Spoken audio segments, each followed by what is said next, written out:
Food for me is like breathing. It only took me 40 years to really identify what my passion is. And I understand why I'm on this planet now, and that is to cook fine food and to serve it to for human beings. My food's different in this way. A lot of chefs use grass-fed beef and free-range poultries and those types of things, but my ethnicity is so broad because I'm not just a black man. I have a lot of different cultures in me. I'm from Africa, I'm from Scotland, I'm from New Orleans, and there is just a lovely combination of things that you learn when you look at those different cultures and those different types of foods. And I bring that into my cooking. I do a lot of cooking after studying from the old days, the days of old, back when Christ actually walked the earth, and the types of bread that they would use and those types of things. But I bring, for instance, let's just use fried chicken as an example. My fried chicken is identified as a Southern style fried chicken, but the spices you're going to have from Northern Africa, you're going to have from Spain, you're going to have from Persia, and also America. So there's going to be some things in there. You're going to identify with the crunch, you're going to identify with the taste, but then there's going to be that, what is that? There's something in there that I can't quite, it's good, but I can't quite, it's different, you see. And that's what I do with all of my different styles of food. In my humble opinion, my profession is the most important one. Here's why. I must take and wash my hands with the skill of a surgeon and ensure that my staff does the same thing, because we're going to be preparing food for human consumption. And we take that God-given gift of food and we treat it with the respect that it needs to have. We want to create something that is unique for the person that is receiving the food, because a couple of things are going to happen.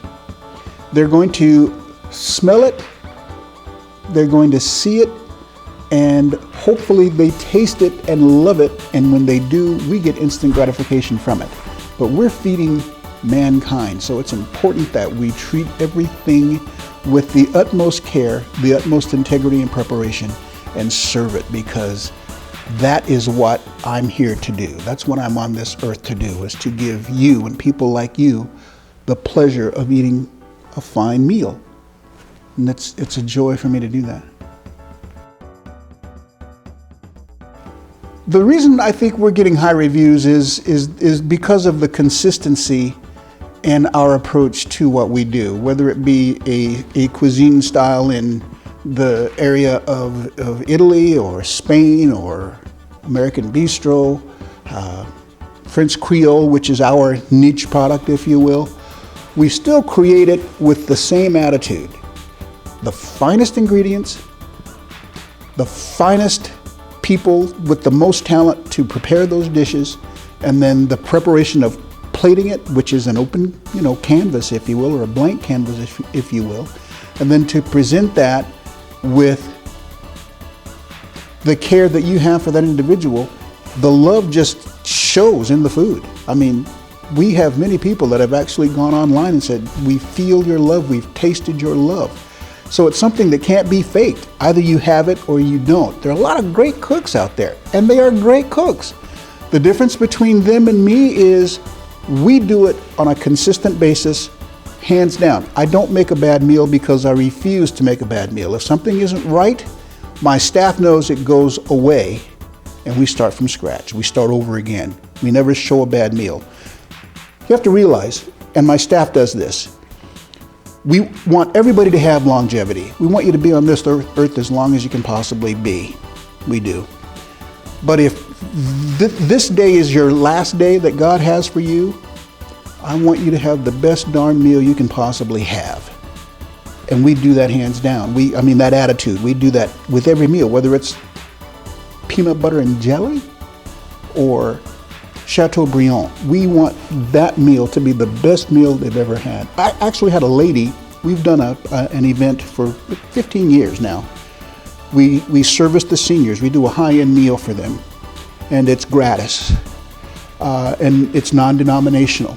The only requirement is that they be 70 years of age or higher, and they're invited to this thing.